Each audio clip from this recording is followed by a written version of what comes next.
Այս եկեղեցին նախկին իշխանությունների շարունակությունն է ըստ էության։ Եվ այս եկեղեցին զավթված է այսօր, եկեղեցու վերնախավը նկատի ունեմ, նախկին իշխանությունների շարունակությունն է, որոնք որ զավթել են պետությունը, իսկ այս եկեղեցու վերնախավն էլ զավթել է եկեղեցին։ Հիմա հեղափոխությունից հետո պետությունը վերջապես վերադարձվեց ժողովրդին եւ իշխանությունը պատկանում է ժողովրդին։ Եկեղեցուն դա դեռ տեղի չի ունեցել։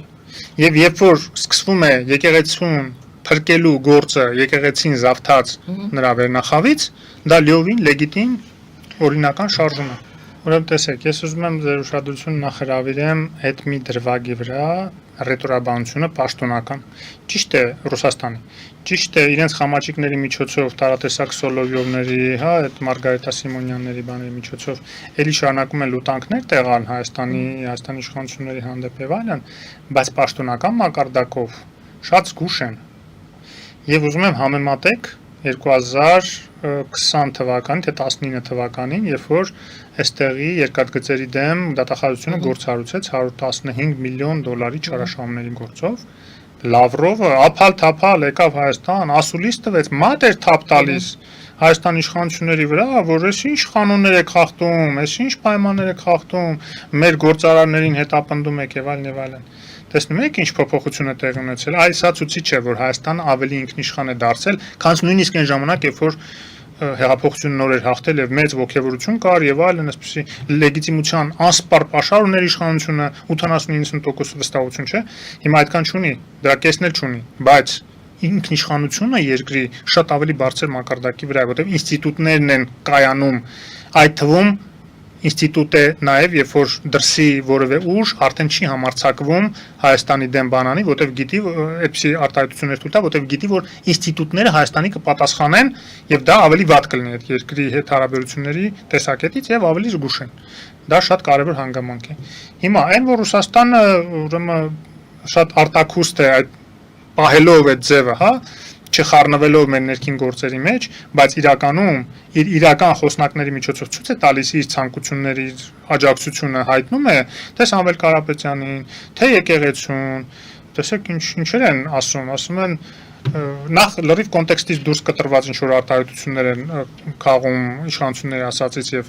ուրեմն նենգափոխված բան են անում, բայց ամենակարևորը դարձել են հանկարծ Հայաստան եկեղեցու պաշտպանը։ Պատկերացնում եք, այն որ իրենց տերտերները ասում էին աղանդավորական եկեղեցի է հայ առաքելական եկեղեցին, բավական բարձրացան իրենց ուղղափառ եկեղեցու ներկայացուցիչներ։ Իրենք միած չէին դատապարտում, ասես ի՞նչ եք ասում,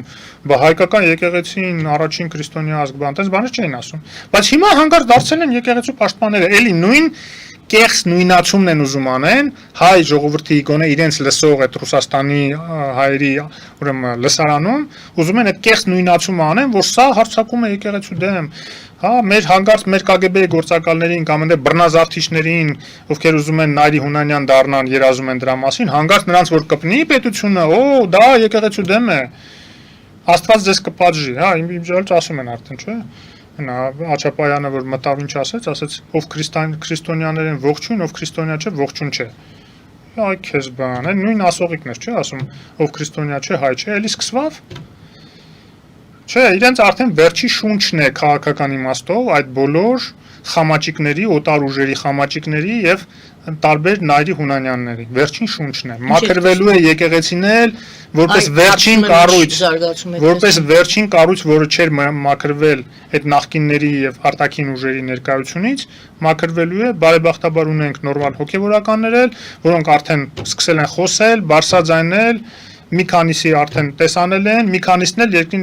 եկեղեցու ներսում են, լուր գործում են, ես հույս ունեմ, որ կհասնեն այս բարեփոխումներին։ Եվ այդ բարեփոխումները միայն կադրային չեն լինի, հուսով եմ նաև դավանաբանական կլինեն։ Այսօրվա ժամանակի բերմամբ ժամանակակից աշխարհը, հա, ինչ նոր մեթոդաբանություն են կիրառում տարբեր ղեկավարներ ռազմավարական հաղորդակցության ընթացքում։ Այդ թվում Տրամպի օրինակն են բերել, հա, որ կարող ենք ընդունել, չընդունել, հաճելի լինի, հաճելի չլինի, հիմա անիմաստ է գնահատական տալ են։ Օրվա մոդան է, հա, այդ քաղաքական։ Մոտավորապես գիտեք ինչ է, մոտավորապես, ասենք իմ ճաշակին կարող է հարից չլինի կամ ինչ որ արտահայտություններ, որ անում է, հա։ Ես նաև դատապարտել եմ այն առաջի գրառման ժամանակ ասել եմ, չէ, որ անընդունելի է, երբ որ այդ քերակնոջ դեպքը եղավ եւ այլն։ Բայց որոշ բաներ Կամ որ հա, ասենք, ասում են ինչի է շուշուտ գրում, կամ ինչի է կոշտ բառեր օգտագործում։ Դե կներեք, էլի, ասենք, դայակ չի ոչ մեկ այդ վարչապետի, երկրի վարչապետի դայակ ով է ուզում լինի։ Կամ Նա ինչև էլ ասում են, անձ է, թե երկրի ղեկավար է, այստեղ հա, երկրի ղեկավար է եւ քանի անօրինական գործողություններ չի անում, քանի դեռ հարցը ճաշակին է վերաբերում։ Հա, կարելի է ասել քո ճաշակին հարիրա թե հարիր չի, հա, թող մարդիկ էլ ասեն, ես որևէ խնդիր չունեմ։ Հա, ասում են, չէ, ասում են, բայց համարում եք, ասենք, հիշում եք այդ գլխարկի պատմությունը։ Դրա ազգովի քննարկում են, ինչի այս մի գլխարկը հակել, այլ այդ մի գլխարկը չի դա մի հակել։ քիչ գլխարկից տարբերվող է այնինչ։ Մոտավորապես նույնն է, մոտավորապես նույնն է։ Հիմա մեկի ճաշակին հարիր է, մեկի ճաշակին հարճ։ Ես չեմ ասում, որ այդ մարդիկ ովքեր որ իրան մեղադրում են անճաշակ են։ Չէ, կարող է իրանք շատ բարձրաճաշակ են, վարչապետն էլ բարձրաճաշակ չի։ Ալիևը չի համարձակվում Փեզեշքյանի հետ խոսելուց նման կոշտ արտահայտություններով հակադարձի։ Դրա համար հիմա առիթ գտավ, որ Հայաստանում Իրանի դեսպանը արտահայտվել է եւ սկսեց լսացնել Փեզեշքյանին այս դեսպանի միջոցով, դեսպանին արձագանքելով։ Ալիևի դիրքերը նշանակում է շատ ուժեղ են։ Հակառակը, եթե ուժեղ լինեն, Փեզեշքյանին միանգամից կասեր։ Նա ստիպված է ուրեմն այս մարդու միջոցով ասել դեսպանի։ Իդեպ ասեմ, հիմա բավականին զսպված է ինքը։ Այն իմաստով, որ Ռուսաստանը ամենակարևորը այդ զսպվածության իմ համար այն հանգամանքն է, որ ինքը չի ուրեմն Ռուսաստանը չի կարողանում իրեն ստիպել ինչ-որ էսկալացիայի գնալ Հայաստանի դեմ։ Այսինքն ինքը զսպված է արևմտյան զսպիչներով, հա, այսպես ասենք, կամ զսպանակներով։ Ալիևը զսպված է։ Եվ կարծես թե Միացյալ Նահանգները եւ Տրամպը հետաքրքրված են այս խաղաղության պայմանագիրը կնքելու, արդեն իրենք են սկսում հետաքրքրվել եւ հատկապես որ իրենց մոտ կնքվի, գուցե Վաշինգտոնում, չգիտեմ։ Եվ այն որ հայ-թուրքական գործընթացն է տեղից շարժվել, մենք տեսանք էներգետիկայի արդեն գծով բանակցություններ են գնում, եթե տարածքային կառավարման եւ հետակառուցների նախարարն է մեկնել Թուրքիա, ինչ է դա նշանակում, Նիկոլ Փաշինյան Էրդողան հանդիպումից հետո ոչ մի պաշտոնական բան չեղավ, բայց ուրեմն եղել ինչ-որ բանավոր պայմանավորվածություններ։ Իդեպ Սաակաշվիլին ասում է համարյա խաղաղության ինչ-որ բան են ստորագրել գախնի եւ այլն, որ Հիմա սահմաններն են բացելու 102-րդ բազան են հանելու Սաակաշվիլու տեքստից։ Հա, էլի, բայց ամեն դեպքում անկախ նրանից ինչ գրավոր ինչ ա եղել, ինչ չի եղել, բայց որ գործընթացը շարժվում է, նշանակում է բանավոր ինչ որ բան եղել է։ Չէր կարող բանավոր ոչ մի բան չպայմանավորել, մեկ էլ հանկարծ Խուդացյանը հելներ գնար Թուրքիա, հա։ Իսկ Հայաստանի համար էներգետիկ ելքերը շատ կարևոր են։ Հատկապես տարբեր ցանցերում գտնվելը եւ այն ինչ որ Վրաստանում այդ փոխարկիչի կայանը չեն կարողանում միջև մակառուցել, որի համար անդադ մեղադրում ենք մենք իշխանություններին, որտեվ խայտարակություն է, Եվրոմիությունը փողը տալիս է 40 միլիոն եվրոյի պատմություն է, ընդհանրապես պետքա նորմալ դրանով զբաղվել, բայց իրենք նույնիսկ էներգետիկայի գծով փոխնախարար չեն նշանակում տարածքային կառավարման հետակառուցումների մեջ, էլ չասած որ պետք է ընդհանրապես առանձին նախարարությունը թողնել կամ հիմա բան են արել, պետք է վերականգնել։ Ինչևէ, հիմա էներգետիկ հարցերը մի հատ լուրջ քննարկման թեմա է, դեպ վերջերս նաև ՍԵՊԱ-ի շրջանակներում հանդիպում ունեցանք, այնտեղ ելույթ ունեցա, զեկույցի պատրաստել, հենց կա YouTube-ում կա էներգետիկայի խնդիրներին Հայաստանի եւ դրական եւ բացասական կողմերը փորձել եմ մատնանշել։ Ուզում ասեմ, որ գործընթացը գնում է եւ Ալիևը բավականին զսպված է եւ կարծես թե կա իրոք շանս, որ միջև ընտրությունները այս խաղաղության պայմանագիրը կարող է ստորագրվել եւ հայ-թուրքական սահմանը կարող է բացվել եւ նաեւ դիվանագիտական հարաբերություններ, լիցքաթափում, ինչը իրականում մեր համար լավ հնարավորություն կլինի արդեն Ռուսաստանի հետ շատ ավելի կոշտ դիրքերից խոսալու, մեր շահերը պաշտպանելու հարցում, թե քաղաքական եւ թե տնտեսական ոլորտում։ Որտեվ մենք տեսնում ենք Օվերչուկը քնում զարթնում է, անդադ ասում է չեք կարող համընդել եք համընդել, չնայած Հայաստան դեռ չի դիմել պաշտոնապես ԵՄ անդամակցության։ Այսինքն իրանք ուզում են, քանի դեռ մենք պատրաստ չենք ՀԱՏՄ-ից դուրս գալու,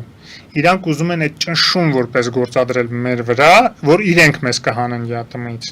Սկսեմ նրանից, որ իրենք որևէ իրավասություն չկա, որ ՀԱՏՄ-ից հանեն։ Հիմա ոնց որ թե փաստաթուղթ են պատրաստում այդ ուղղությամբ։ Հա, քանի որ իրանք իրավունք չունեն Հայաստանի ՀԱՏՄ-ից հանելու, որտեղ կոնսենսուսով են որոշումները կայացում ՀԱՏՄ-ից, այդպիսի մեխանիզմ չկա որևէ մեկին վտարելու։ Դրա համար իրենք փաստաթուղթ են պատրաստում, որ Հայաստանը իբր ինչ որ երկրների հետ ինչ որ պայմանագրեր կնքելուց անտեսել է ԵԱՏՄ-ի կարգավորումները եւ հիմա Հայաստան մտնող որոշ ապրանքներ, որոնք չեն համապատասխանում ԵԱՏՄ-ի ստանդարտներին, կարող է հանրայնացնել ԵԱՏՄ-ի շուկայում, Ռուսաստանի շուկայում եւ դրանով Հայաստանը ինչ որ բան է խախտել եւ դրանից ուրեմն ինչ Ուր են պրոցեդուրան, որը ինչ որ մեկի ԵԱՏՄ անդամ երկրների խախտումից հետո պետք է ուրեմն նրան ինչ որ ձևով վտարվի ԵԱՏՄ-ից։ Հարցը ինչի որ մեր ուշք ու միտքը ԵԱՏՄ-ում մնալն է, հատկապես ինձ գիտեք, որ ես վաղուց ասել եմ, որ վաղ թե ուշ մենք պետք է ԵԱՏՄ-ից դուրս գանք։ Հապկից անհապաղ, իսկ ԵԱՏՄ-ից երբ որ մեզ պետք լինի, հենց որ հարմար լինի, երբ որ մենք Եվրոմիության անդամակցության հայտը ներկայացրած լինենք, ինչ որ քայլեր արդեն անցած լինենք, այն նախնական աշխատանքը տնային արած լինենք, եւ այն պահին, որ արդեն անխուսափելի է, որ պետք է մտնենք միասնական մաքսային միություն Եվրամիության հետ եւ պատրաստ լինենք մտնելուն մեր ապրանքների որակներով, ստանդարտներով, լոգիստիկ շղթաներով, այդ ամեն ինչը պատրաստ լինենք, այդ ժամանակ ԵԱՏՄ-ից դուրս գանք։ Հիմա ռուսները ասում են, չէ, մենք չենք թողի դուք սպասեք ձեզ հարմար պահին դուրս գաք։ Մենք հիմա սկսում ենք process, որ դուք գլխանց ասեք կամ ընդհանրապես դուրս չեք գալու, կամ եթե դուրս եք գալու, հիմա մենք ձեզ կհանենք։ Այդ է խոսակցությունը։